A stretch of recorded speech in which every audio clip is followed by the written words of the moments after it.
এটা কার গরু? আপনি কি বলতে পারবেন? নিশ্চিত আপনি বলতে পারবেন না।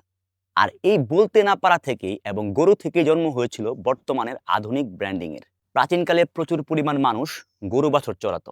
যার কারণে কোনটা কার গরু সেটা বুঝতে পারত না। কিভাবে তারা তাদের গরুকে চিহ্নিত করতে পারে সেই কারণে তারা একটা ইউনিক পদ্ধতি অবলম্বন করেছিল। প্রত্যেকটা গরুর গায়ে তারা নিজস্ব একটা সাইন ব্যবহার করত। আর এই সাইন থেকেই মূলত গরুগুলোকে চিহ্নিত করা যেত, যা বর্তমান সময়ে লোগো বা ব্র্যান্ডিং নামে পরিচিত। যেমন এই গরুর গায়ে যদি এই গরুর মালিকের লোগো থাকতো তাহলে অবশ্যই বোঝা যেত এটা কার গরু। এই গরুটাতে যেহেতু কোনো লোগো নেই তাই আসলে আমরা বলতে পারছি না এই গরুর মালিকটা আসলে কে। তো আপনার বিজনেসটাও যখন এই গরুর মতোই ব্র্যান্ডিংহীন থাকে তখন আসলে কাস্টমারের মনে জায়গা করে নিতে পারে না এবং কাস্টমার আপনাকে অন্যান্য বিজনেস থেকে আলাদা করতে পারে না।